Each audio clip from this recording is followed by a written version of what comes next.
Welcome to one of the most anticipated days on the cycling calendar. It's an event which has gone on to become the symbol of a region and of a people who love cycling more than anybody. De Ronde van Vlaanderen, the Tour of Flanders to you and I, a real festival of the bicycle. It's the same man that's won it over the last 2 years, Fabian Cancellara. He's not here though. Another man who's won it 3 times in the last 10 years, Tom Bonen, also absent through injury. And of course the famous Kapelmuur of Gerardsbergen, absent too. It's a changed Tour of Flanders over the last 3 or 4 years. So many Belgian winners in the last 10, 68 in total. A really open race today. Well, the cobbles, corners, narrow roads, tension, drama and excitement. The day when Belgium and the wider cycling world stops what it's doing, breaks out the beer, gets the freaks flying, and even gets on a tandem to ride up into the podium. It's that sort of crazy day. Anything and everything will happen, and there will be supporters from all around the world there to watch it. Heroics of 200 riders to sign in. They're going to fight the elements. They're going to fight themselves, the geography and their tired bodies to try and pull off what will be an exploit for what they could well be remembered by. Tour of Flanders have won a semi-classic already this year with Jelle Valleys. MTN Quebec have come here to try and do their bit. Gerhard Siolek could well be their man today. The Jens Kuckelera fans are in for Orica Green Edge. The man himself in to sign in as well. And of course, at home in Bruges. Jan van Summeren, former Paris-Roubaix winner, he switched teams to Age de Zella Mondiale. Nightmare year for all sorts of reasons. Last year, he'd be hoping for a much happier ending this time. John Degenkolb, the winner of Milan-San Remo, signing in for Giant Alpecin. Rebranded team in 2015 for them. And here to see Brad Wiggins as he enters his final week in Team Sky colours. Hundreds and thousands of fans from across the Channel in Great Britain. Garen Thomas, the race favourite, the only man who's been given 5 stars in the local newspapers. He was the winner of Edrie Harelbeke just over a week ago. Nicky Terpstra leads Ethics Quickstep. Nicky Terpstra hoping to become the first Dutchman in 29 years to win this race. Stijn van den Berg, he's always there or thereabouts. He's a local man. He's grown up with this race. He has it in its DNA. Zdeněk Štýbar, another of the big attackers, the Czech champion in the Ethics Quickstep lineup. No Tom Bonen. Plenty of Tom Bonen fans, though. And I think Tom Bonen will be standing out there on the sides of the roads with everybody else today. Lars Bohm, the winner on the cobblestones in the Tour de France in 2015. Hoping to pick up a win for Astana as Greg van Avermaet in really good early season form. Beaten in a sprint surprisingly 12 months ago. He'll be heading BMC's challenge. Jasper Stuyven of Trek here. No Fabian Cancellara, but yes, they do have a 2-time former winner. Stijn de Volder, not many talking about him, but it could be a very, very big day in Tour de Flanders history. Peter Sagan here wearing the Slovakian national jersey. Tinkoff Saxo, horrible week off the bike. Even radioing to say what the podium ceremony was like at the start. Alexander Kristoff, the winner of the 3 days of the Panne. 3 consecutive stages there. Luca Ilgerva Paolini, winner 7 days ago in Gent-Wevelgem, hoping to become the oldest ever winner of de Ronde van Vlaanderen. Beautiful sunny weather, albeit very, very cold weather, for the Belgian national champions jersey to be shown off. Always a special moment at the Tour of Flanders. This year the honour falling to Jens de Bussere. Andre Greipel here to work for Jurgen Brulants. And Jurgen Brulants checking everything in order before signing in. Big, big opportunity for the Lotto Soudal man today. We're expecting a very open race on de Ronde van Vlaanderen. Sepp van Marke put on a bit of weight for this year, a little stronger, hoping to blow things apart for his Dutch team, but of course he would be another Belgian winner. Brief delay at the start after a farmers' protest disrupted a bit of the route out of Bruges, but for 9 neutral kilometres the gun went, and it would be a processional ride out of town. Everybody prepared for the pavé then. A one-day race first run in 1913 when Paul de Man won after 330 kilometres. Today, 264, starting in a very, very relaxed mood. The calm before the storm. And fingers crossed for all those hoping to do the business. Absence of wind, absence of bad weather meant that it might be a difficult break to get into. Lots of riders wanting to keep this together, making sure exactly the right composition would go away. Daniel Oss, another of the favourites on perhaps the second tier for BMC Racing. Well, the farmers had their word as well. I'm sure they'd be getting down to the business of calling and screaming at the race from now. Lars Bowman said for Marca, Astana and Lotto NL Jumbo respectively, and Pippo Pozzato. Could he roll back the years? Tyler Farrar in conversation with Brad Wiggins. Brad born over here. Tyler Farrar, a long-time resident of the region. And a new hairstyle, Tyler Farrar. He's gone for the pirate look. So the flag would go. Early attacks, and this would last for a long, long time today. Bora Argon 18, Europe Car, Top Sport Vlaanderen, all teams who wanted to get riders in the breakaway. And this is what the Tour of Flanders looks like in 2015. It's an interesting route, 264 kilometres in all. Bruges to Oudenaarde, 2 climbs return, an additional 5 kilometres added to this year's route. The first 200 kilometres telling us who is in or out of the race. The Oude Kwaremont climbed for 2 of 3 times today. Paterberg, and then of course Steenbeck and Dries Steenbeck, Kruisberg, with a final lap of those 2 Hellingen Hills, 264 kilometres to 2015 Tour of Flanders, all decided towards the end. Very good afternoon from a sunny, beautiful, spectacular-looking Flandrian countryside. We're in Zweverhem. 7 riders out away in the break. Let's get straight to it. Jesse Sargent is there at the minute as we go through the Dop van der Rond. Lars Jitting back there for Lotto Soudal. Damien Gaudin is the French rider for Agir de Zella Mondial. Also Matt Bramier has already won his weight in beer today, going through the early sprint put on by a local sponsor. Ralf Matschke of Bora Argon 18. Marco Frapporti, the representative of Antroni Giocattoli, and Dylan Greenwagon as well there too. So 7 riders away. They had a maximum gap of 7 minutes. 186 long kilometres still remain. 6 minutes and 22 is the break, and it is set to be a really, really good open race. All about the monuments men today. 2 of them missing, Cancellara and Bonen. We certainly not short here in the commentary box though, with our very own monument man. A very good day to the 2004 Paris-Roubaix winner, Magnus Baxter. How you doing, Rob?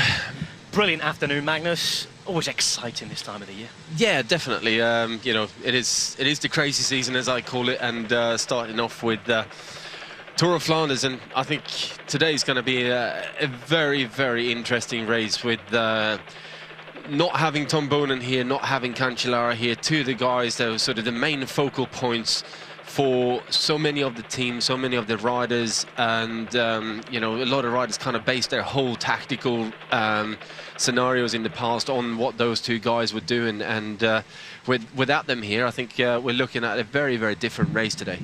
Really different race, an open race, and you could go down the list of many people who are favourites to win this, but the main man that everybody's been talking about in the local press is Geraint Thomas of Team Sky. Geraint Thomas, who had 5 stars in the Nieuwsblad pick this morning in the newspaper. A lot of guys just behind him on 4 and 3 stars. First of all, Magnus, first question of many this afternoon. Would you agree with that assessment? Well, I think certainly Geraint is one of the top favourites. They're probably more than just him to have that sort of 5-star ability. And I think one of the guys that no one is talking about that really is going to have a big race here today, and that is Stijn de Volder. He's been going well in 3 days of the Panne, and for some reason no one's really been mentioning him, but I think he's a man to watch today. 21-year-old Dylan Greenwagon, really special moment for him. It's his first participation in the Ronde van Vlaanderen. He's riding for the brand new team that's come out of the Netherlands, which is Team Rompold Oranje Peloton, and he is predictably in that Oranje jersey, the orange jersey, the Dutch colour of course. huge day for him. He's taken 1 win so far in his career. That came last year in the National Cup, and it was right here, the Ronde van Vlaanderen-Beloften. Christopher Scherping second, Thies Benoot coming third. Of course, just 160 kilometres on that day, but it proves that he has a bit of ability over this terrain. Yeah, definitely, but you know, racing that length of distance and then going up to the full distance that the pros are racing is two completely different bike races. You know, 160 odd kilometers, that's kind of not even at the second feed for this race. It's just about when this race actually really gets going with the climbs and the cobblestones and so on. So yeah, we'll see what he's got in the tank, and you know, but definitely if you've been up there in the sort of smaller editions or the lower categories of racing, then it shows that you got an ability to race this kind of terrain at least. Well, we saw Sky controlling things at the head of the peloton there with Christian Knees. He's got a big job to do today. You expect that he's going to ride for the first half of the race on the peloton as we go through St. Lodewijk. And Sky as the big favourites. They've also got the likes of Brad Wiggins, Luke Rowe and Standard here as well. You'd say between Sky, Ethics and of course Tops of Vlaanderen want to show their jersey off and keep things controlled for Edward Turns in yellow LAs, but Sky really, the emphasis is on them to ride today.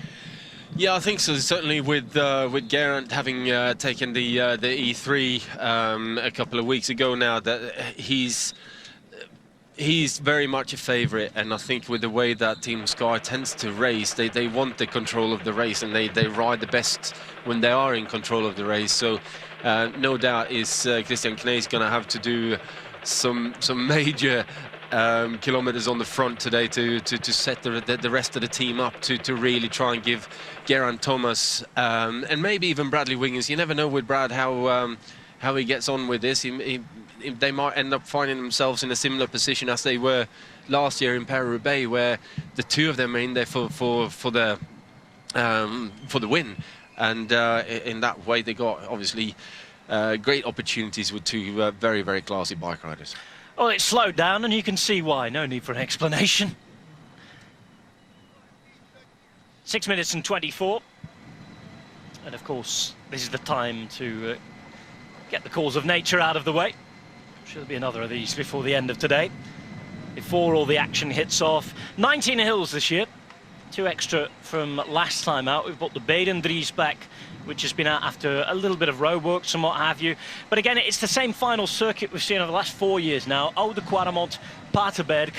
This year, with the open nature of the race, surely someone's going to have a bit of a go from a little further out, or do you think it's going to be decided again on those last 2 rounds of those last 2 climbs? Well, I think there will be a big selection done a little bit earlier this year, but the final selection is still going to come down to those final two climbs. The Oude Quaremont, not necessarily the climb itself, but the actual falls flat cobblestones over the top of it.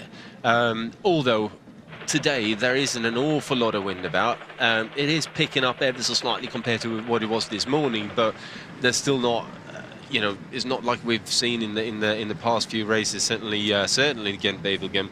But yeah, I think with that it's going to make the race relatively easy to follow in the wheels. So there's going to have to be attacks coming from a bit further out to try and make this race hard.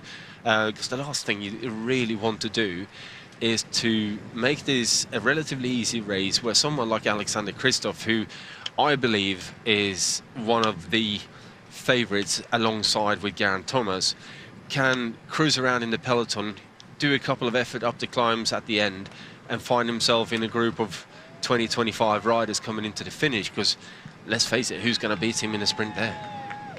It's a guy, Alexander Kristoff, that people are going to have to get rid of before the sprint if they want to do things.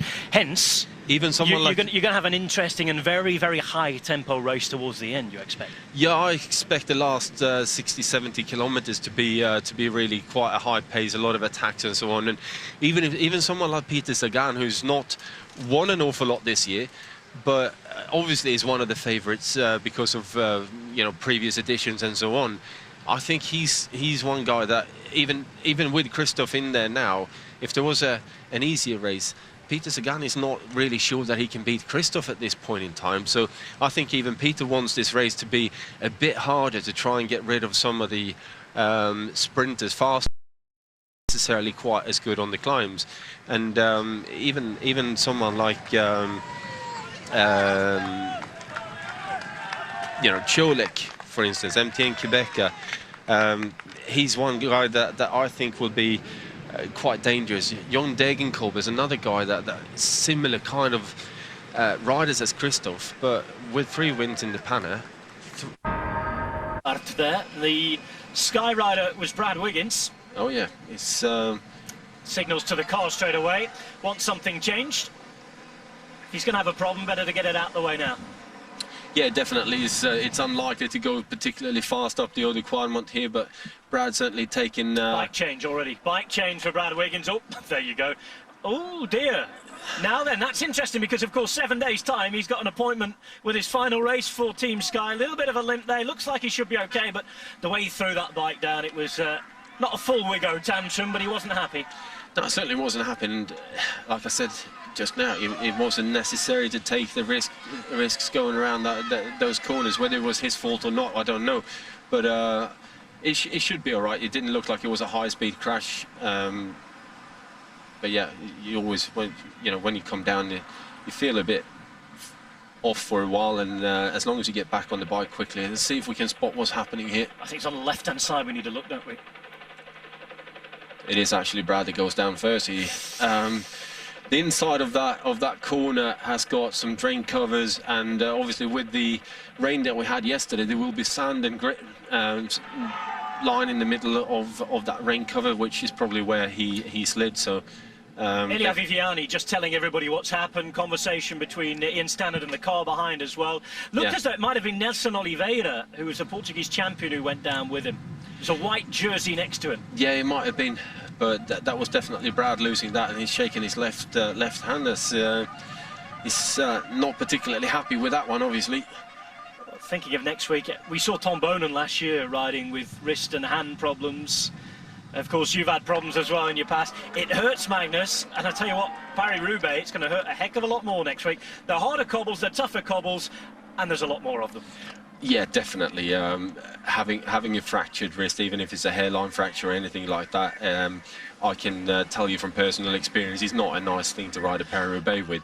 But he's got enough time to sort of get it to heal up a bit, should there be any issues with it. But I think it's important for Brad to get through today in a good way, and he needs to get himself back into this race and refocus on what's at hand. Luke Rowe just calming things down alongside Stannard and Viviani as they come onto the Quadmont. Of course, nobody really thinking about pushing on yet, but Sky, just in case, spreading themselves across the road, controlling the pace and making sure whatever's happening behind is happening nice and calmly. Yeah, definitely. That's one of the good things with the Eau de Quadmont is that narrow, so 3 riders, you can effectively block the whole road and no one can get around you. And at this point in time, it was perfect for them, with Brad trying to get himself back in there again. Not that I think Brad would have had anyway, but the less energy he has to spend to get himself back into the bike race, the better. The question is just now, though, how is that left hand? And he's not looking very happy on it. I think he also threw that very posh suspension bike down on the ground and picked up a normal one. Yeah, there was a new bike, a normal bike that he picked up, and it was not necessarily anything majorly wrong with the bike, but having knocked the handlebar tape off and so on, maybe the front wheel was a bit out as well. It was just better off taking a completely new bike and going on that. Wiggins on the back of the peloton coming up the Quadmont. The massive colour, the massive racers. This is such a beautiful sight. Peter Sagan right in the middle, riding alongside and having a chat to Pippo Pozzato there. Luke Rowe right in the front at the centre. Viviani in the black and blue of Sky on the right as well. Stannard on the left-hand side. Nicolas Maas in there too. Popovic, Thomas, and the likes of Christoph up there as well. Lots of recognisable faces. Sepp van Marke riding the yellow, black and white of Team NL Lotto NL Jumbo, to give them their full name, pardon me. Confusing having another national lottery in there. We've got 3 now in the World Tour alone. Française des Jeux, Lotto Soudal and Lotto NL. All supporting cycling though, which is good to see. There is Française des Jeux. Heinrich Hausler towards the front as well. Nice to see, and I think genuine cycling fans, whether they're Australian supporters or not, will be really pleased to see someone like Heino back at the front, back riding well, because he's a good rider to watch, and he's one of the good guys as well in there. He's a really good guy. Yeah, he is definitely, and seeing him crash heavily in Tour de Suisse a couple of years ago. Well, it's been one thing after another, hasn't it? It has been. He's had a terrible sort of, if he didn't have any bad luck, he'd have no luck at all, and that's obviously never a nice position to be in.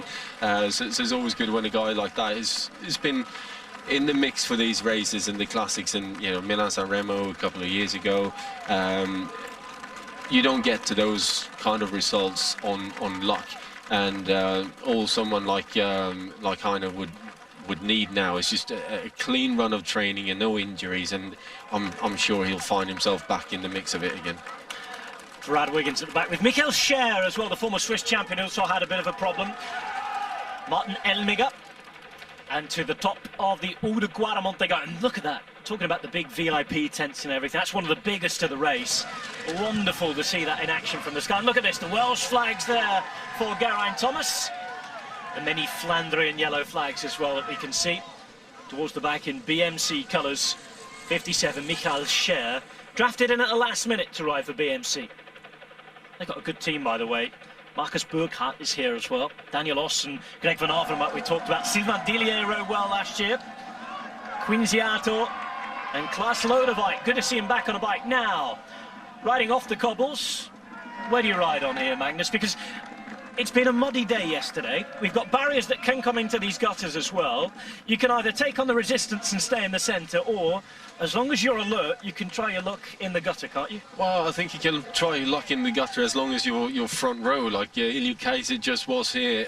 He spotted a clean line, and he went for that one just to get off the cobbles for a section. As long as you can see enough of that gutter in front of you, and you can get yourself out of it in a good way, then it's a reasonably safe bet. Also saying that though, if you tend to be one of the riders that sort of swings onto any flat surface that you can, even if it's for a couple of meters, and then back out onto the cobblestones again, it tends to take you a couple of meters, you know, 20, 30, 40, 50 meters before you find the flow on the cobblestones again and find the rhythm on the cobblestones. So I preferred myself, if I didn't have a longer stretch of you know, a drain cover, or you know, even if it was a section of tarmac, I prefer to stay in the middle of the cobblestones and just keep that rhythm going that I had on the stones. To the Echenberg, maximum of 10%, 1.2 kilometres long. Heinrich Hausler has been really well positioned towards the front by his Yam cycling team. Garen Thomas being looked after as well. Bernie Eisel doing that on the left-hand side, right in the front of his wheel. It's the Sky team minus Brad Wiggins, but the rest of them doing a really good job. Big first points to Sky and Yam. Yeah, definitely. They spent a bit of energy to get onto this climb at the very front, and it'd be interesting to see what they do when they get over the top here now, because there's such a short distance between this climb and the next climb. Whether they actually, the two of those teams go together, put a bit of pressure on to string the peloton out so that they don't get challenged for position going into the next one, which is steeper again than what we got here, the Wolvenberg. Relatively short climb, that one, only 645 meters, but no cobbles either on the Wolvenberg. No, deep enough for them to want to make sure that they get in there in a good position. This is towards the back, and if you're not in a good position, this is what you see. You have no idea what's going on up front. When you get to the business end of the race, there could be attacks going off, and the only thing you're going to know is the screaming on the radio. Yeah, exactly, and if you even get that, to be honest with you, you know, most of the time you're sitting there, and because there's so many people out here screaming and shouting, it's virtually impossible to hear what's going on in the radio. And it could be a split in the middle of the peloton, and you only see that as you get into the top, and you got that wide open road over the top of this climb, and all of a sudden you're in a spot of bother, and you're going to have to chase for the next 20k to get back on again. Sten van den Berg towards the back. We haven't seen too much of the Ethics Quickstep team yet. No much more about how to measure and how to watch this race than many other teams do. They've got Wilfried Fitte Peters in the car. Normally be looking after Tom Bonen. Today, he has plenty of options at his disposal. Well, that's an understatement, I think. Well, the Belgians themselves, of course, they have options who are not Belgian as well. They have adoptive Flandrians, the likes of Denjek Stibar, who's fluent in Flemish, by the way. It's great to see him speaking here all the time. He's spent doing cyclocrossing before, and he's fit into the team fantastically well. Of course, we talked about Nicky Terpstra from over the border in the Netherlands. Van Kerspook, Vandenberg, Lampaert, Maas and Kessler are the Flandrians proper in this team, but they know about it. And Belgians on the podium here. It's a remarkable record they've got. Belgian riders always on the podium, as one of the Belgian riders, Van Hekke, is brought in. Belgian riders always on the podium since 2001. One of only 5 years in the race's 98 previous editions without home representatives in 1, 2 and 3 positions. That is quite remarkable. Belgium winning 68 of the 98 Tour of Flanders so far. Yeah, that is quite a remarkable record, and you know, to always have a rider on the podium, apart from 5 times, I mean, that just shows how much it means to all these bike riders around here. They grow up with this race and want to be performing at this race. So, you know, for Johnny Hogan in the meantime. Yeah. He's had a bit of a fall from grace, hasn't he, Johnny Hogan? Yeah, it's been a tough time for him since he had that awful crash in the Tour de France. He's never got himself back into it properly. Has admitted himself that he rides around relatively scared a lot of the time, which you would do, wouldn't you? I think. Well, it depends on how you are mentally. The injuries he had, the scars he had there. Yeah, it's going to leave a bit of a trace. But if you want to keep on racing your bike, then you need to be getting yourself over those kind of things quite quickly. You can't ride around being scared on the bike. It just doesn't work.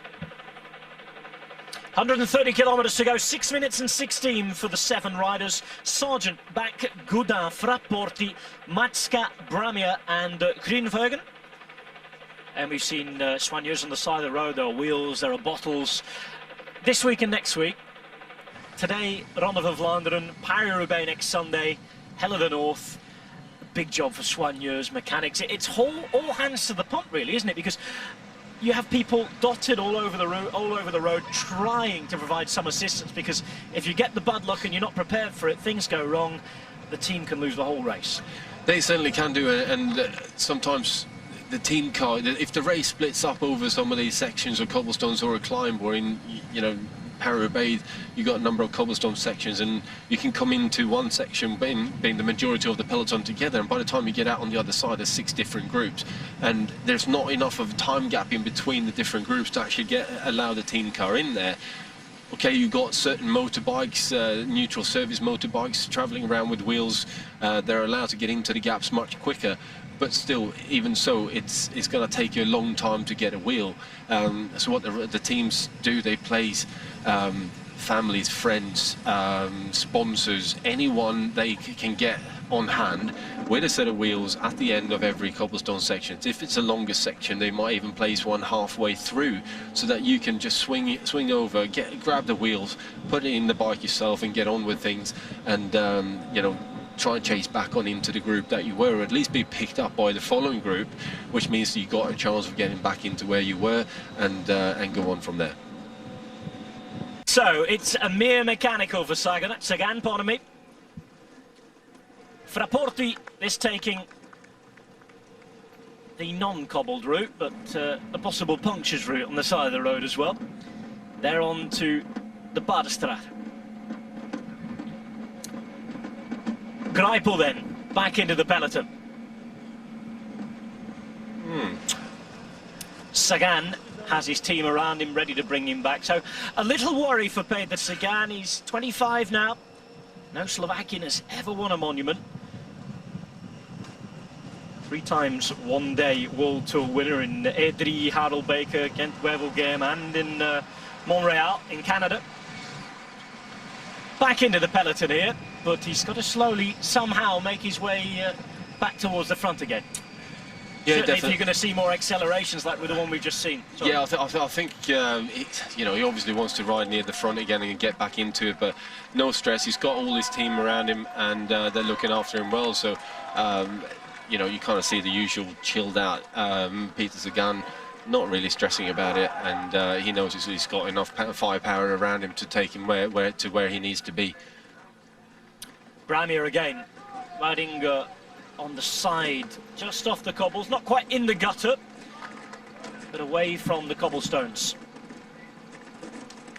Remember, another cobbled section still to come here. Particularly the bad sections you were saying as well, Magnus, for this part of the world. Yeah, these ones are quite difficult to deal with, and like Bramir is doing here, riding in that sort of drain cut, or the drainage on the side of the road.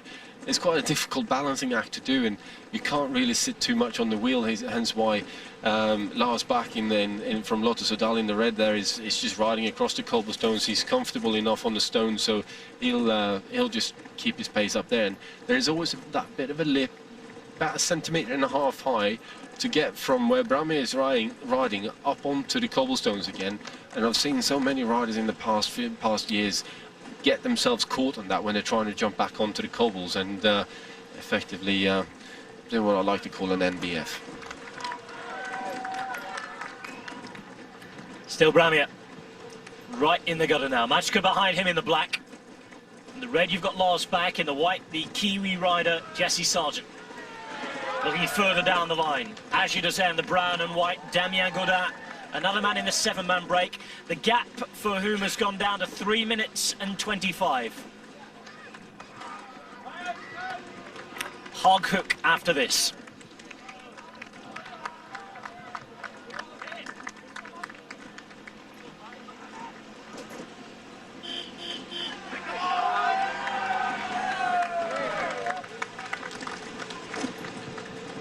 $111Ks to go then. It's de Ronde van Vlaanderen 2015, the 99th edition of this great race. Looking for a 69th Belgian win today, Lotto. Jurgen Roelands is their leader. But the 51st different Belgian to win it as well, apparently. Long way to go till then.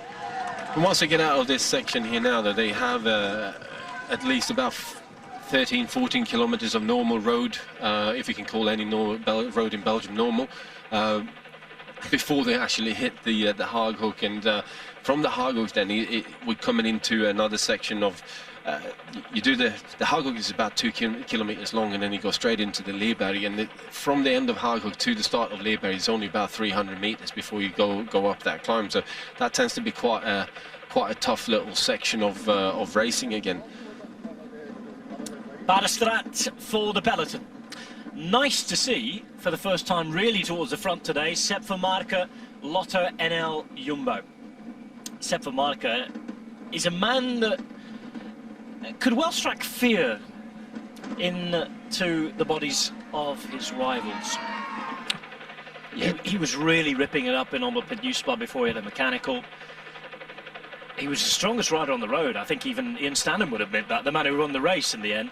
He was so strong. He's lost a bit of form and had a bit of a dip since then, but if he's on the money, he doesn't have the best team, certainly could be the best rider out there, though. Yeah, he certainly could be. You know, even last year he was immensely strong in this race, so we'll have to wait and see a bit how he's found his form again after not really being in top shape over the last couple of weeks of racing. But you know, the Ronde is a different bike race, and the motivation that the Belgian riders have coming into this make up for so much as well in terms of their ability on the day. You're asking about the women's race. Unfortunately, we cannot see the women's race here in the commentary box, so we cannot update you, unfortunately. We're watching the men's race here at the finish line. We will, though, tell you the winner as soon as they cross the line, because we'll be able to see it out the box window. Just under 94Ks to go. There's Majka behind in the black for Borag on 18. Frapporti coming down now for Antonio Giocatori. Gianni Savio telling his tactics yesterday in his typical soccer way that he always does. The the man that we like to nickname Swiss Tony. I'm not ever sure you've seen the Fast Show, the British comedy that was on years ago. Swiss Tony, Gianni Savva, you look him up, you'll see what I mean. But he was saying yesterday, well, I'm going to play 6 midfielders, 1 behind, in the hole, and 1 striker. The striker will be Oscar Gatto, I think he meant his team leader. Yeah. And at the minute, his tactics going well as well. And Oscar Gatto and Marco Bandiera, they're not favourites for the race, but certainly guys who, if they're thereabouts towards the end, people start to get a little worried about. Yeah, definitely getting a bit worried. You know, we're getting towards the business end of the race, so the nerves are starting to build a bit within the peloton, and Luca Paolini is still sitting down the back, and he's still relaxed, and he's still not stressing. It takes so much cool from a rider to be able to do what he's doing.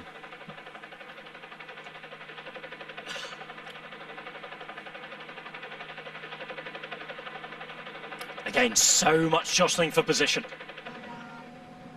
Bernie Eisel comes to the front, tries to impose a bit of order. Stijn Vandenberg towards the front as well. It's his time to get woken up and ready for things. Adam Blythe there too for Orica Green Edge.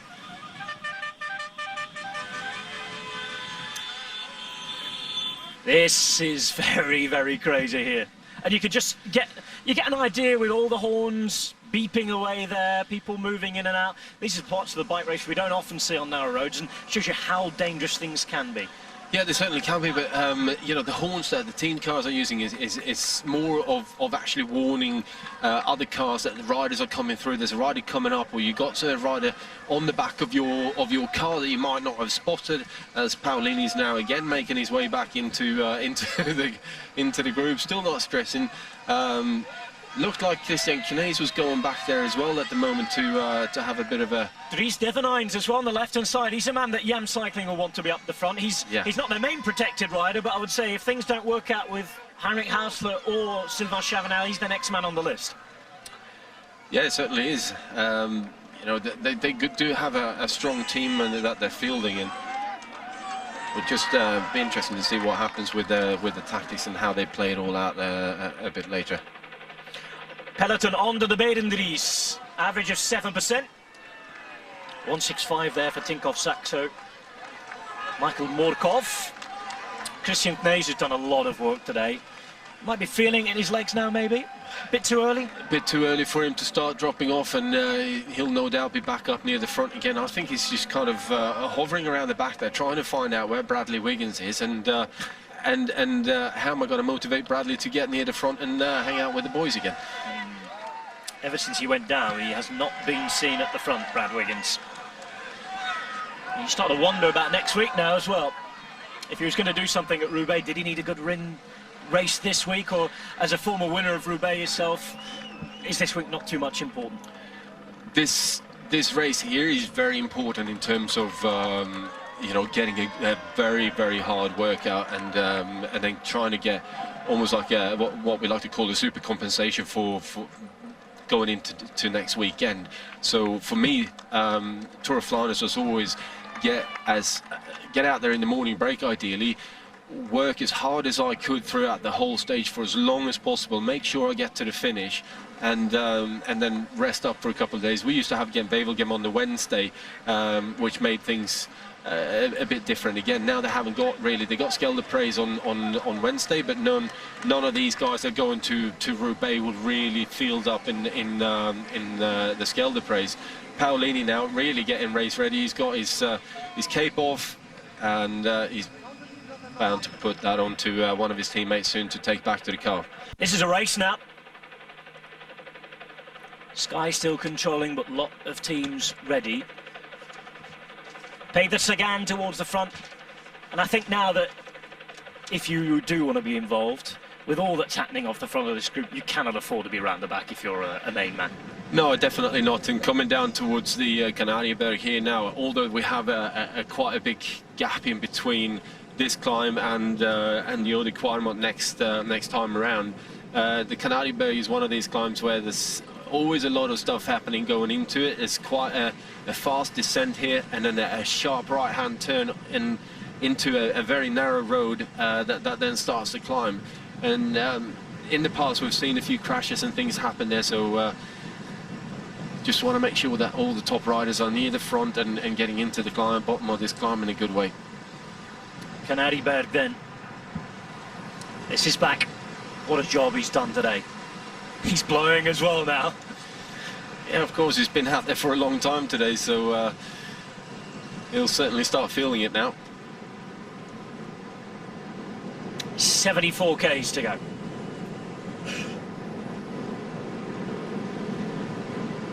Stig Brooks is the man who's attacked. It's a 25, not a 24. We were close enough. Lotto Soudal sending Stig Brooks then. It's just his second Ronde van Vlaanderen. He made his debut last year. Already a protagonist, attacking from behind. So 2 Lotto Soudal riders up the road.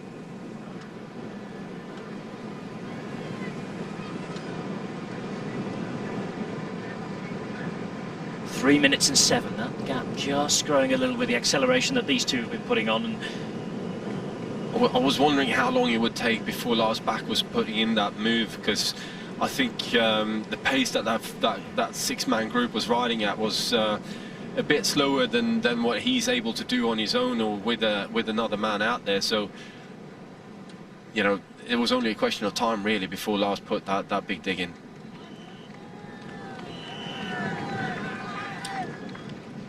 big right turn, that's going to be one that the peloton are going to want to take quickly.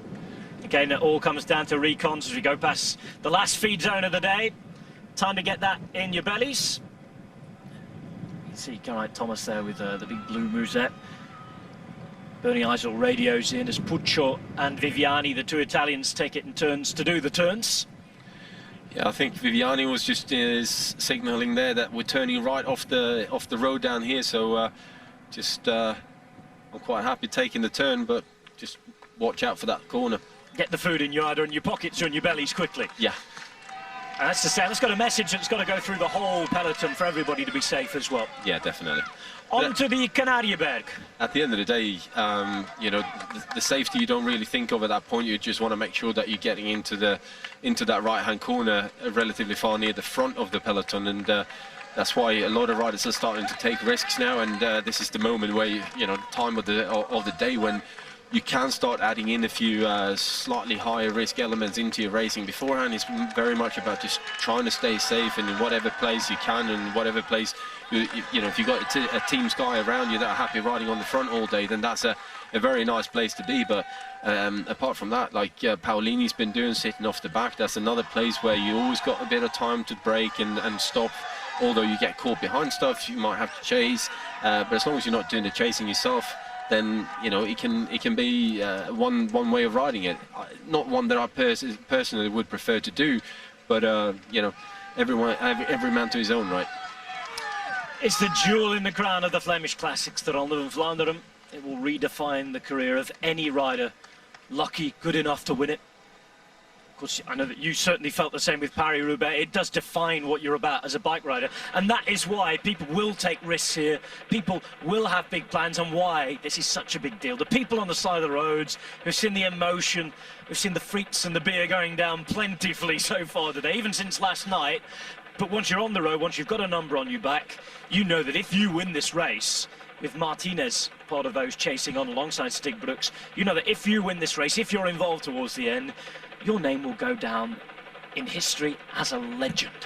Yeah, it does, and you know, you only have to look at the list of previous winners and look at the names that are there, and you know, if you add your name to it, it's a pretty special feeling. The Flandrian flag, the yellow with the Lion of Flanders on it. Phil Anderson, and who else was it? There were only two riders that actually got on their bikes. Now then, Paterberg time. Short, steep and decisive. Rough cobbles, and the breakaway are on there with just over 50 Ks to go. A maximum of 20.3%, an average of 12.9, and as ever, it is packed with lovers of road cycling. Look at this. Spring well and truly arrived despite the cool temperatures. Chavanel off the front for Yam Cycling. Interesting move. Sylvain Chavanel making his move, the first real move that Yam have thrown out all day.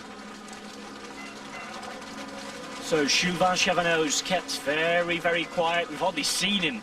He's been protected and sheltered all the way through in the peloton. Chavanel knowing this climb, and he's followed by a bunch of his former teammates. Interesting that Sky, with Garen Thomas up the front, rest of the riders almost disappeared here. Yeah, they haven't. They didn't get into the bottom of the Eau de Qualmont in a good way, and with that, they've kind of lost position, and they haven't managed to regain it again. And Garen is finding himself very isolated near the front. Well, the Fabian Cancellara fan club are still there, despite the fact that last year and the 2013 winner's not there at the minute. Here is Chavanel working his way through and coming through with Vandenberg as well, not too far behind. It's Damien Godin who has left Lars back behind. I think that's well going to be the last we see of Lars back in this race. Yeah, back is about to be swallowed up by Sylvain Chavanel here. Chavanel definitely, it's a good time for him to start moving around a bit, but look at how easily Garen Thomas is riding up here though. Garen Thomas looking good. Vandenberg just in front of him. Bozzato close to the front. Sagan just behind as well. De Busser, the Belgian champion, alongside Brulons as well. Stibar in the middle of that group, pardon me, as is Van Marke. Arnaud Demar, the French champion too. Langeveld, the Dutch champion. Heinrich Hausler midway through the group as well. A lot of big names away from the front. And where's Greg van Avermaet? Haven't seen him towards the front of this race yet. Bradley Wiggins coming through towards the back end of that group as well. A couple of guys that haven't actually spotted in there, and one is Stein de Volder and Alexander Christoph that I haven't actually been able to pick out in that group. I would expect them to be there though. Surely. We would have seen them. Our directors know what they're doing. Yeah, they certainly do. Stretched out. And it's off towards the Koppenberg. Koppenberg steeped in legend. Slopes of up to 22%, 600 super intense meters of cobble climbing. Don't lose your balance, you get caught up in a crash, you'll end up walking. 5 seconds at the minute for the man in the lead, who's Damien Godin. There's Guillaume van Kerspook. John Degenkolb just behind. Yeah, we're looking at about 5 kilometers as well until we get to the Koppenberg, so it's a little bit of time to regroup and try and get some teammates back up there again. It's seen Garen Thomas looking around quite desperately, trying to get some help back in there, but haven't seen many Sky riders apart from Bradley Wiggins right near the back. Oh, here we go. At the back, now back, and it's Luke Rowe. Yeah, countryman coming to the rescue. Ian Stannard there as well on the right-hand side, another hugely valuable man to have involved, and that will make Garen Thomas feel a little better, because at the minute it's him against the world there, with Edix Quickstep having numbers and numbers and numbers, Lotto riding so well. Yam Cycling, of course, will want to make sure that they get Heinrich Hausler close to the front. This is the back of the race in the meantime. Anybody out the back now, you can wave goodbye. Jen there, the rider for Europe Car, flicking his arm. Brad Wiggins there. One of the riders from Katusha, just making sure it wasn't indeed Luca Paolini. That would surprise me a lot if it was Paolini.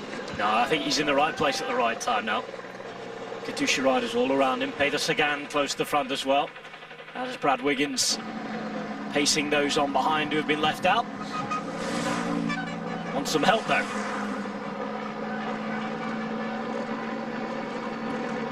So it's all back together at the front. All back together at the front. Damien Godin is done.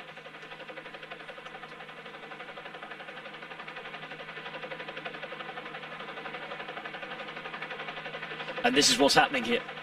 Damien Godin swallowed up. Big split in the peloton as well, and Bradley Wiggins is quite far off the pace at this point. Play those tactical cards right now. 5 seconds the gap at the minute. 43 there is Laurens de Vries in the light blue. Laurens de Vries, and here comes Nicky Terpstra. Well, he had to respond, didn't he? Nicky Terpstra going. Andre Greipel at the front of this group again. What a ride today from Andre Greipel, whatever happens. Well, and Greipel has obviously ridden straight through that group to seeing exactly who's in it and who's not in it, and probably spotted that not very well represented by any of the Ethics Quickstep riders. No. trying to distance their big Belgian rivals, of course, at home. Lutsenko's move is over, 35 Ks to go, and it's all back together once more. Who's going to be the next to go, Magnus? Well, I don't think we're going to see a move now until the next climb, really. This is more a question of keeping the pressure on there, making Nicky Terpstra work really hard to get back in. Nicky Terpstra then having to work. Pipo Pozzato is there as well. He's been going well this year as Pozzato. Little dip in form recently, but if he's there or thereabouts at the end, he's a danger man. He knows what to do in this race. And the good thing is, for him, well, if you were him, we haven't actually seen him yet. And that means that he's been hiding very well in the group and not really making any efforts unless he's had to. And yeah. Pipo Pozzato, well, contract year, he needs something. Jack Bauer just been distanced. Hasn't had a win since 2013, Pozzato. We still haven't seen Paolini or Christoph, really. No. Now then, attacks coming from behind again to try and join this one. Garen Thomas following that. That's Lars Boom. Again, big man, he's got to follow. Danielos in the meantime, and in turn following Garen Thomas. Too early for Garen Thomas, though, to start following move and start dipping around like that. 34 kilometres to go. Is that not Luke Rowe's job for the minute? It should be. It should be, or at least just let the other favourites also take those kind of attacks. And you know, there's enough of them, enough riders in there who are keen to make sure that no one on other favourites are going away. Again, Astana really want to make it difficult here. Van Avermaet is the man to follow. Again, he's another man who should be perhaps saving a little bit of energy, given the fact that he's got teammates in and around. Yeah, definitely. And Luke Rowe back out of that one, because there's enough Lotto Soudal riders in that group there to let them take this one instead. Oliveira is the Portuguese champion, third wheel. Rides for Lampre Merida. Team, of course, of Pipo Pozzato, who were mentioned a moment ago. Italian team, 33 Ks to go now. We've had the Steenbeek Dries, we've had the Teyenberg. Next up is the Kreuzberg. Go through Newkerke first. Steen de Volder just takes on some fuel. It's another rider that we haven't seen an awful lot of as well, so he's very much saving his energy for an assault on the Eau de Quarmont, the final time maybe. 32 kilometres remain. Ronde van Vlaanderen, the 99th edition. Chance to push out in front for Lutsenko. Oliveira just behind him, wearing that Portuguese national jersey with pride for Lampre Merida. Greg Van Avermaet just hanging on the wheel.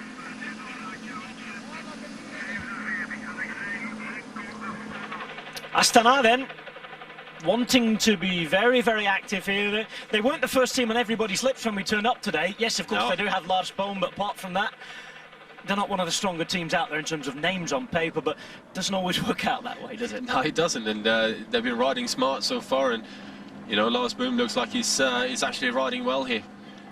So Lars Boom hoping to become the first Dutchman in 29 years. Adrie van der Poel was the last. And this now is Luke Rowe. Andre Greipel still there for Roulants, still there for Lotto.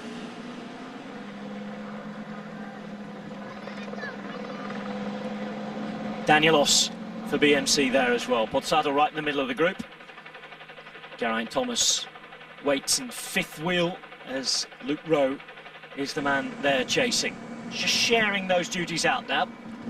Lutsenko happy to put the pace on in the meantime, whilst his teammates De Vries and Boom wait back in this group behind. The riders need to get organised, and very quickly indeed. Eau de Quarmont and Paterberg to come, but they've got to bring this back together before that happens. Well, they definitely do, but I think the BMC need to put a rider up there as well quite quickly now. And has Giant Alpecin got anything? Well, Marcus Burghardt towards the back. Giant Alpecin, of course, want to make sure that they get Degenkolb in position. This is an extremely dangerous move at the minute, with Christoph giving his all, Terpstra doing the same, and they're inside 25 Ks to go. Such an open Ronde van Vlaanderen. And these two guys, two of the favourites, though. Christoph really giving it his all. You see mouth open, teeth gritted, effort face on. Terpstra, not always the most popular man in the team. Not always have the whole support of the team, but Ethics Quickstep know they need another win. Just to settle things down. Astana should also think about joining this chase a bit.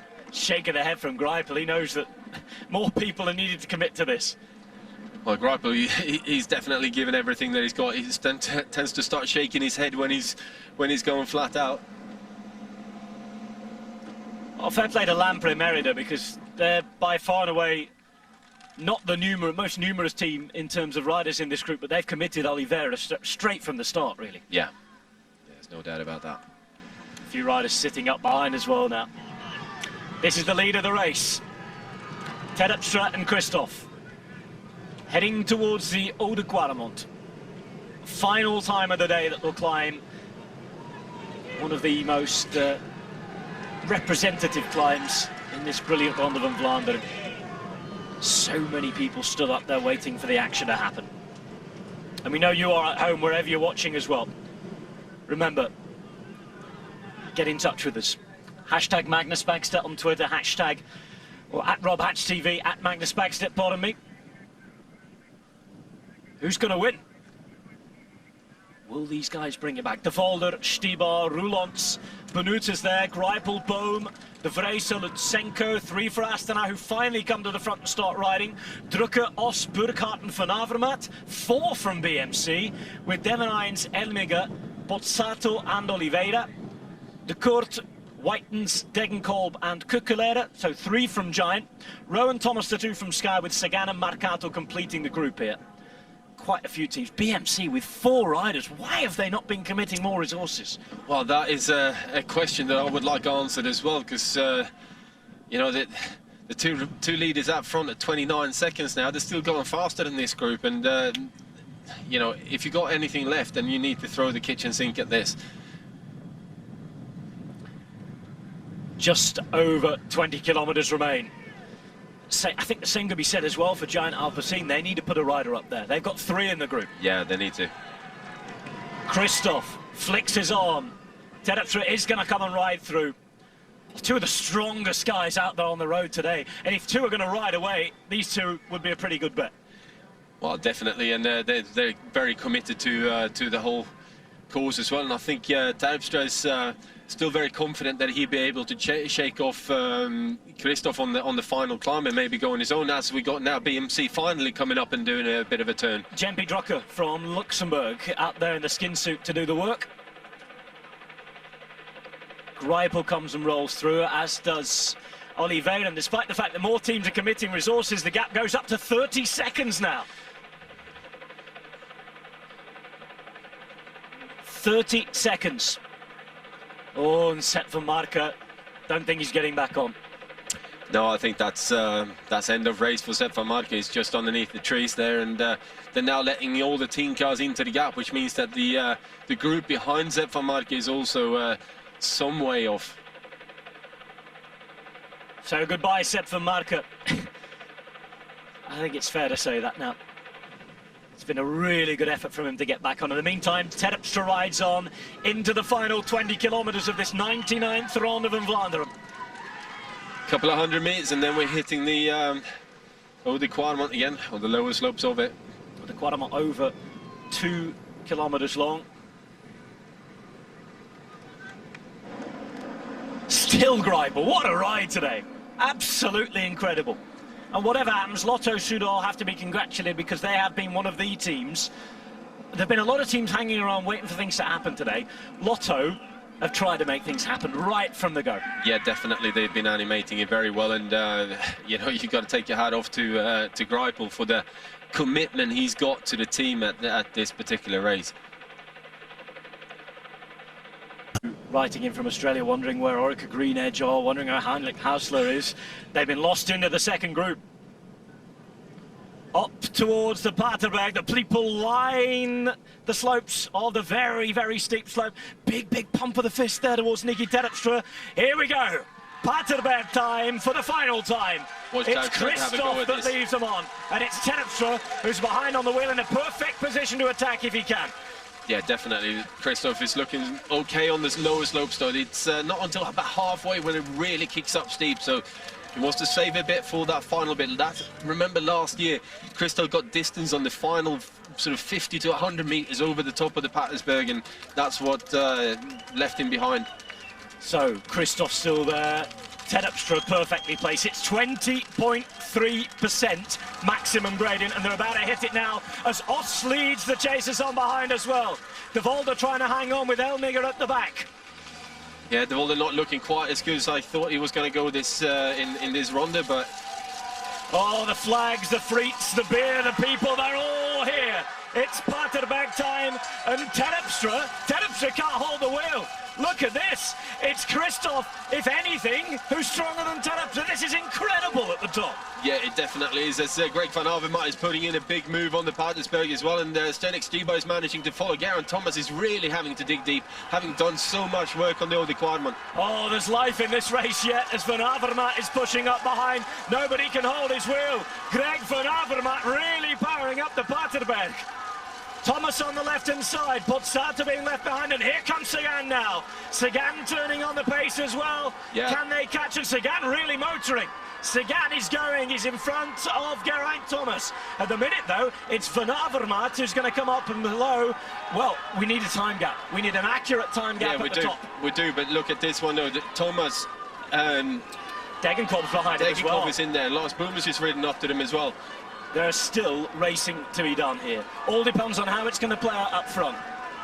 Well, it needs to be selected down to a very small number of riders. 3-4 guys that really have an opportunity to ride. This Sagan is a good away move. Here. Sagan away with Greg van Avermaet. It says 20 seconds, I'm not sure. We shall wait and see. Yeah, definitely. But if that trio of riders with Stiba, Thomas and Degenkolb can get working together, catch up with... excuse me, with Sagan and Van Avermaet, then that quintet would be a really strong group to try and bring the two riders back as well, because they're all the individual riders and they're all looking to win the bike race. And if anyone, for Peter Sagan, for Jon Degenkolb, that would be brilliant. They got to work to try and bring themselves into a position where they can use their sprint. So even if they have to use some energy, you know, if they don't do it, then they're not going to be able to sprint for the win. If they do it, then obviously they're going to end up in a position where they might take in the edge off their sprint. Christoph, trusting himself at the minute, still working hard. 16 seconds. I'm sure it looked closer than the 20 we were seeing. How can they chase on behind? That's the question. And is there any organisation in this group? Well, Lars Boom has made it up to Geraint Thomas and those guys as well. So that's probably a good group of about 7-8 now. So it is all happening, still racing after the cobbles, after the climbs. This is the Tour of Flanders. It's been a wonderful day out there. Yes, it took its time to get to the Boyle today, but we've got a right race towards the end now. Yeah, we certainly do. And what an interesting one this is going to be. We've got one of the fastest sprinters in the world against one of the hardest riding riders guys in the world as well. So at what point is Terpstra going to have a go? Because he can't take Christoph into the line. He's in that point riding for second.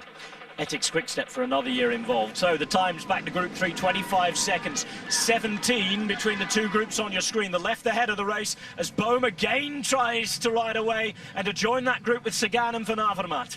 Looking to join him is Stibar. Oh, it's all come back together again. Organisation. Is there any organisation? Don't count anybody out in these groups yet. No, it's too big a group, I think. Again, they're all looking at each other. There's the odd man who's got one or more teammates in there. 18 seconds. Terpstra lets Christoph come through again. A little bit of a word there and a little bit of look as well while they're at it. Well, these two guys really need to commit to getting away from the chasing group there as well, because they're spending a lot of energy at the moment, and now the chase is on. The chase really is on, and if you want to be involved at the end, you've got to make the move now. And that's Stijn de Volder having a go on the front there now, really pushing the pace. Well, his chance to join Pantheon of Legends. The three-time winners, of course, Stijn de Volder. A lot of people said he was going well.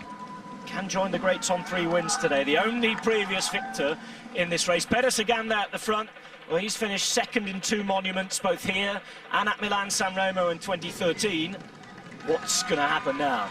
Terpstra on the left-hand side. It's Christoph who's going to move through on the road into Oudenaarde. 10 kilometers to go in Ronde van Vlaanderen. 18 seconds ahead of Van Avermaet and Sagan. Both fast men. Thomas now, trying to find something from somewhere. Sky controlled it for so long today. Christoph again takes his turn. It's playing right into his hands at the minute. He won Milan-San Remo last year, the only Norwegian to ever win a monument race. Third in De Panne in the final time trial, won the overall. Finished in the top 5 in the last 2 editions of this brilliant race. Oh, here we go. Bit of cat and mouse. So, 5 Ks to go. Look around. What do you do, Nicky? What do you do? Well, the thing is, though, that Nicky's going to have to surprise Alexander Kristoff in a big way, because even Nicky accelerating from behind him with Kristoff's sprint, he'll take 1, maybe 2 pedal strokes and he'll be straight onto the back wheel. And certainly if he realizes now that this is going to be Nicky Terpstra's plan, then he's aware of it and he'll react straight away, and Terpstra won't get anywhere with him. Terpstra, who won Paris-Roubaix last year. Christoph, who has 9 wins already this season. Nobody in professional cycling has won more than Alexander Kristoff this year. And 9 of 13 wins in the team. 3/4 of the wins taken by Kristoff. It's an incredible number. Yeah, you want to watch out here, though, that Kristoff now doesn't just put one on Nicky Terpstra, because that's he's strong enough as well. That's the last thing that Terpstra would be expecting, is an attack by Kristoff. And we saw in the time trial the other day that he's strong enough to ride away. And we've seen it on the Paterberg as well. Yeah, definitely.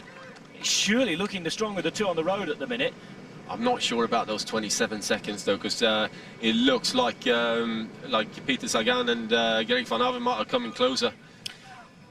A little look back down the road. Benoot is in there. There's Bohm in the light blue, the Dutch rider for Astana, the Kazakhstani team. 4 kilometers to go for Kristoff and Terpstra now.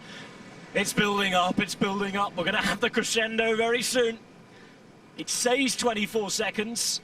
We'd love to get a little glimpse of Sagan and Van Avermaet as the second group on the road. Wherever you're watching in the world, I know some of you are watching very late in Australia and New Zealand. Stay with us, stay up. This is absolutely massive.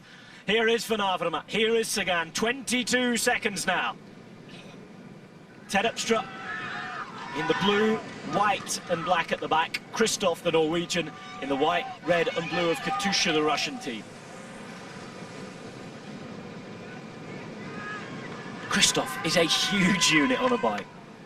Really grinds that massive gear. It's quite a unique style he has among the pro peloton at the minute, isn't it? Yeah, it certainly is. The thing is, most riders are pedaling that much smaller gear in a higher cadence, but Kristoff is just going on brute strength at the moment. Kristoff on the left-hand side, 20 seconds now. 19, it starts to fall again, and as we get towards 3 kilometers, that's when they'll start to play with each other a little more. Well, I think all the way in towards the finish now is going to be a question of more and more cat and mouse tactical games. I'm not going to come through, I'm going to save it a bit. These guys, you can see the 2 riders just going under the 3 kilometer to go banner there. A couple of 100 meters behind, they got them in their sights. It's Kristoff, who said he wasn't sure about whether he would have the legs this weekend. He said he hoped he would. He hoped he'd hold from De Panne. Don't think there was any doubt, was there? 17 seconds. Whoever has a stopwatch, stop it now. Let's get a proper check. Listen to this. Big shouts for Nicky. Terpstra, of course, the first Dutchman, if he does this, to win in 29 years. Nicky's just shaking his head here now at Kristoff. Kristoff wants him to come around, but Nicky's just sitting up, waiting, not going through.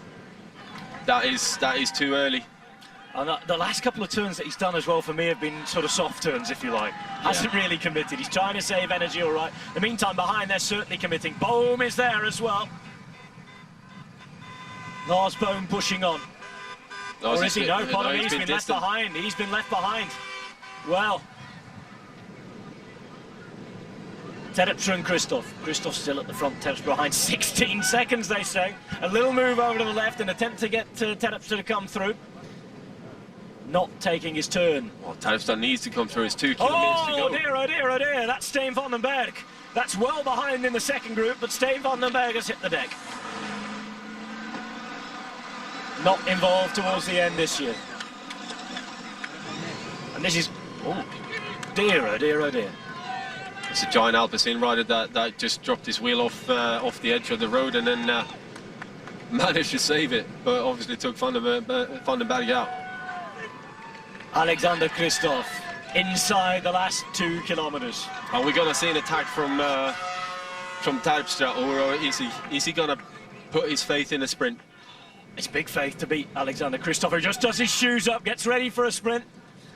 Yeah. Surely Terpstra cannot, without at least having one attempt, trust his sprint against the likes of Kristoff. The thing is, though, I think if he makes a move here now, then Kristoff is going to get on his wheel, if he's got the legs to, obviously, and I think Kristoff won't move then, and at that point it becomes very much a question for Nicky Terpstra to ride for second place and actually save something for Omega Pharma Quickstep. Lars Bohm getting back on it. Looks as though he's going to try and ride straight to the front and go through again. We shall see. The meantime, behind, 15 seconds it says now. Approaching the last kilometre here, though. It's going to be these two, unless they are pretty stupid inside the final kilometre. Yeah. But I've seen stranger things happen in bike racing. And look behind from Kristoff. My, oh my, oh my, Terpstra, unless he goes pretty much now, he's trusting his sprint against that of Alexander Kristoff. This is incredible. You see everything in the Ronde van Vlaanderen, and we certainly are seeing everything here. Kristoff looks behind. There is Terpstra 11 on his seconds wheel. We get in the race radio. 11 said they can't afford to mess about too much then, because Sagan and Van Avermaet are ready. Kristoff there again, they look behind. Oh, and here they come behind on their wheel. Sagan and Van Avermaet giving it everything to try and close the gap here. Kristoff's going to look round in a minute. Just over 500 metres to go. Well, Terpstra waits and waits and waits. Cat, mouse. How big is that gap, though?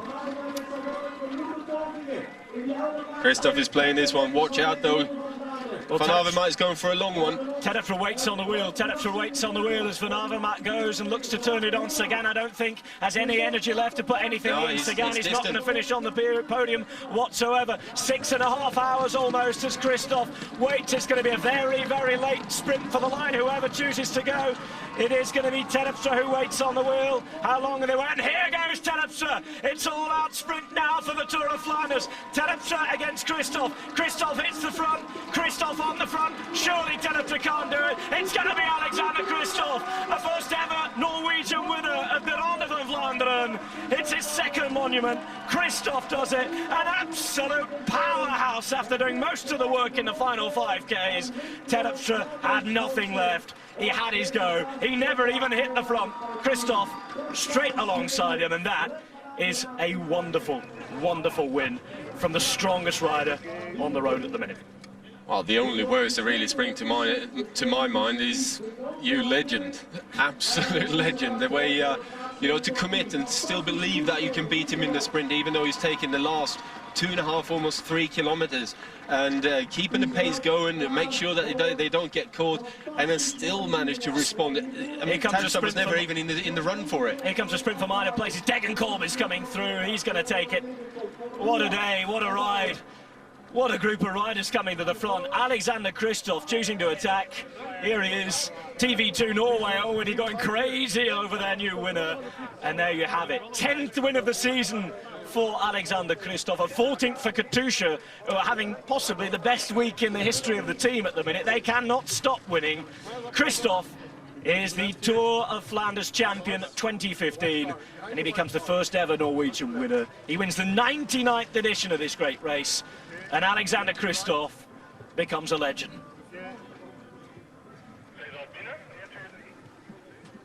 Time to get your breath back, Magnus. I know that I'm running out of voice. I can feel it in the last half an hour. That is a really special race. It all happened towards the end. We had a few teams who I think will be regretting not making it a bit harder, because Kristoff was the man that had to distance.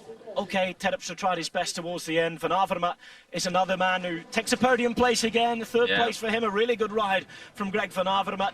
Terpstra has to be credited as well, and I think surely Terpstra, if he had anything left in the tank, he would have gone with a few kilometres to go. Well, he had to try to, but I don't think there was anything to do against Alexander Kristoff today, because you saw how things went in that sprint, and the way that Nicky went for the sprint. He started the sprint, got up alongside Kristoff before Kristoff even got out of the saddle and responded, but he never actually put his front wheel in front of Kristoff's, I don't think.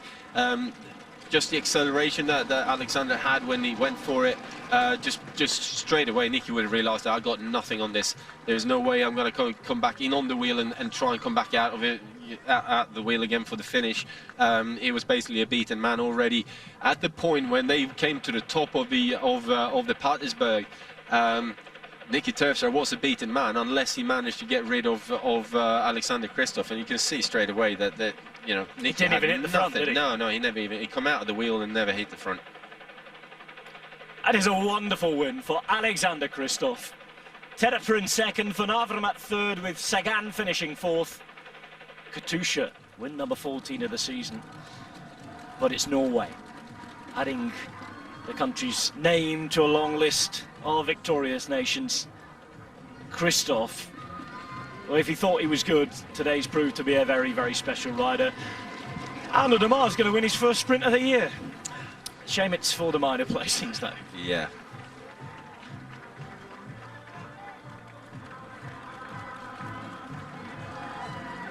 He hasn't only just been the strongest rider today, he's been the cleverest as well in terms of what he's had to come up against in the end. Outwitted Terpstra tactically, gave him no option in the end, so I think you've got to congratulate both him and the Katusha team fully for the job they've done today. Yeah, no, I honestly think that Alexander Kristoff was not just the smartest rider out there. He was probably the strongest rider out there. And look at what it means to Norwegian cycling. Yeah. Last year we lost a legend and a great who retired finally, of course, and this year Kristoff there to take the mantle from Thor Hushovd. Yeah, and knowing a bit about Norwegian cycling, there's a lot of young talent coming through as well, and for every time these guys win, there's more guys getting on the bikes in Norway. Alexander Kristoff wins Tour of Flanders 2015 with Nicky Terpstra in second, Greg Van Avermaet third, with Peter Sagan fourth, Benoot in fifth place, what a ride from him, Bohm sixth, Degenkolb seventh, with Roelants, Stibar and Elmiger finishing in the top 10. 10 top riders, a really good day, and the winner, Alexander Kristoff. All celebrate in Norway. I tell you what, they'll be singing in Stavanger tonight, won't they? They certainly will be, and I think there'll be a lot of Norwegians in the centre of Odenade later on as well, with a beer or two. Alexander Kristoff, many congratulations. I see the future of Norwegian cycling is assured. Yeah, the future is here also. So yeah, I'm really happy to win today. With also my family is here today, and yeah, it was the big dream and my big goal this season, and I managed to do it. So the whole team worked great, and at the end I came with Nicky, and of course he was not really want to work at the end with me, but I understand that, and at the end I could still beat him, so I'm really happy to win, and yeah, it's a really great feeling. What made you attack that early? Because Kresberg, that's 25 plus from the finish line. Yeah, so Nicky went, and I know he's one of the most dangerous guys from Ethics, and yeah, I followed, and I was also with him last year, and we worked good together last year for the 5th place, and this year we was working for the 1st place, so it was even more fun this year. What's your son's name, and is he going to Paris-Roubaix where you want to win again? He's not going to Paris-Roubaix, and his name is Leo, huh? Yeah, he's going home tomorrow, so he was just here for this race, and yeah, Tuesday he's back in kindergarten. You think you're able to pull off the double? I hope, but now I'm really happy just to win this one, and I liked always better Flanders. I am suffering a little bit more in Roubaix normally, so I'm not expecting to win there, but I will try, of course. Congratulations, Norwegian cycling history. Thanks. Oh, humongously strong, gracious, and a gentleman champion there. Nice little tribute to Nicky Terpstra. He understood why he wasn't contributing. He wasn't bitter. Just a brilliant man altogether. No, I totally agree, and the fact that he even during the race, he wasn't getting frustrated, he wasn't getting angry, he was just basically deciding that this is the case. You know, I'm just going to have to make the most of it. I would have probably been in Nicky's type of rider, he would have done the same thing. So he just kind of soaked it all up and dealt with the situation in the best possible way. And I think the interesting bit with that interview was, though, that he realized that you know, when Nicky went, going with him, that already last year they worked really well together, of course riding for the minor places at that point, but still knowing that, you know, we can definitely work well together, and he's in a position where he can, you know, he's got to be the fastest man, and with that he's in a very strong position. And we're all ready for the presentations.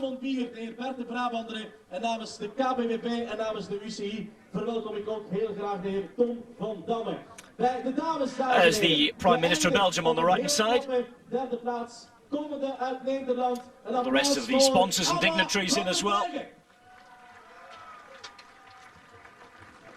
Zij krijgt de bloemen en kussen overhandigd door Lien met haar heel mooie knappe behaalde derde plaats in Vlaanderen's mooiste. Anna van den Berg, met uw applaus.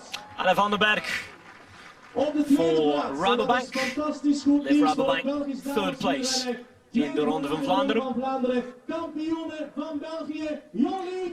And Jolien Dora, the Belgian champion, running that brilliant sprint for second place. Of course, bad luck to Lizzie Armitstead, who, despite recovering well, wasn't able to contest the sprint at the end.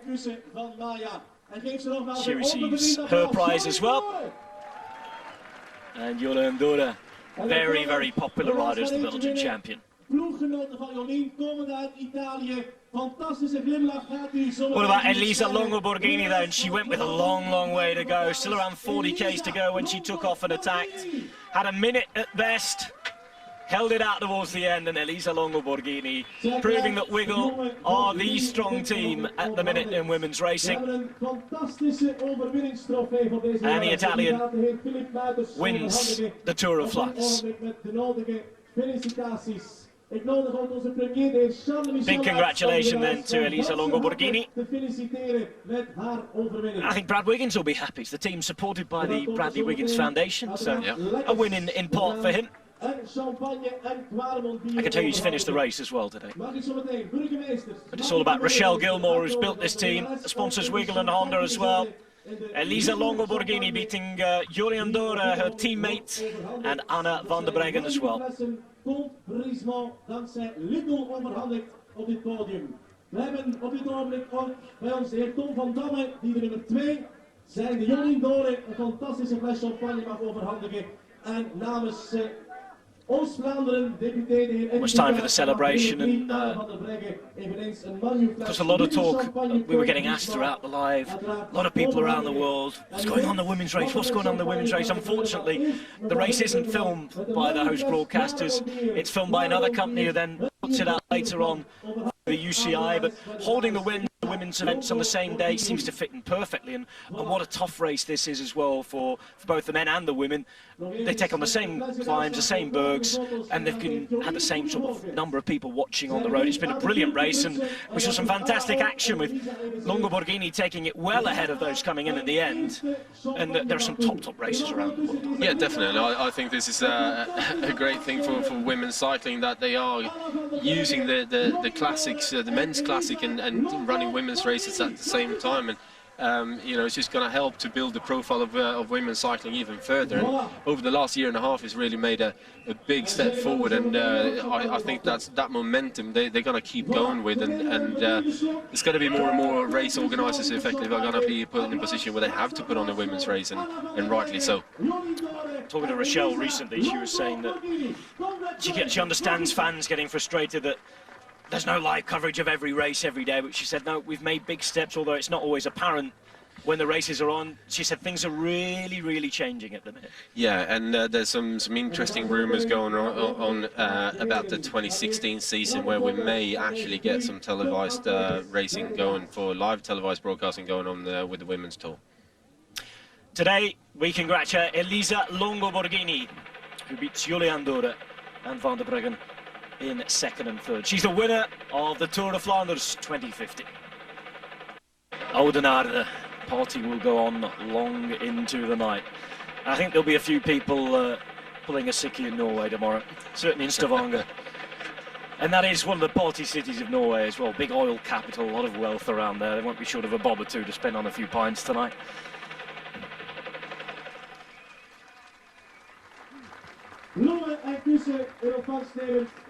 Greg van Avermaet in third place.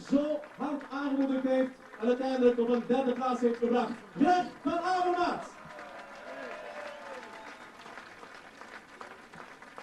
Na winst onder andere vorig jaar. Greg van Avermaet then. One of the favourites for the race today. Finished on the podium yet again. Second last year. Third this time. Nicky Terpstra is Ethics Quick Step. Failed to win the ronde again.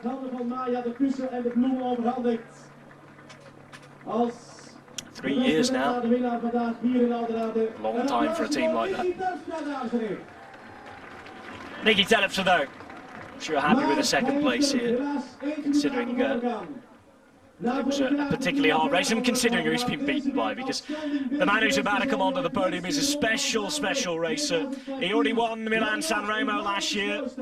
He had 9 wins before today this year. He won a GC this week, came third in a time trial, 3 sprints, and he's won another here today. Alexander Kristoff is the first ever Norwegian winner of the Ronde van Vlaanderen, the Tour of Flanders. Ik nodig heel graag minister Muiters uit om de overwinningstrofee te overhandigen aan de laureaat na dit innige kusmoment. So Kristoff wins, celebrates, his whole family in tow today. He knew that he was going to be fit. He knew that he might have a chance today. The hottest form of his life. He's in the peak of his cycling career at the minute. And he's about to be congratulated by the Prime Minister of Belgium upon winning the most important sporting day in the Belgian calendar.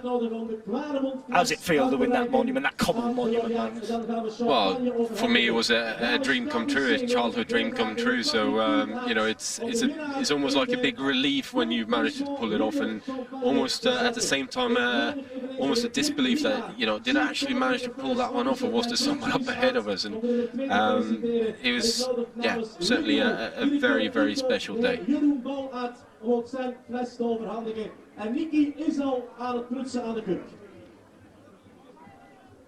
10 of the 14 wins pulled off by Katusha this year have been by that man.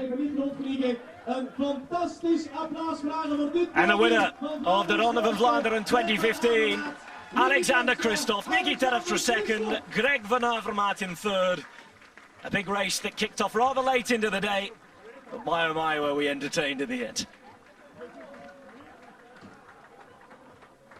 Well, good job, well done by all.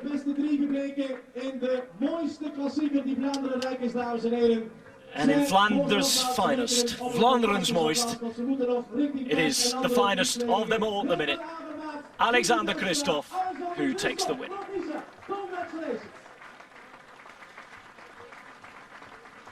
So Kristoff ahead of Terpstra and Van Avermaet in third, the first ever Norwegian to take the Ronde van Vlaanderen.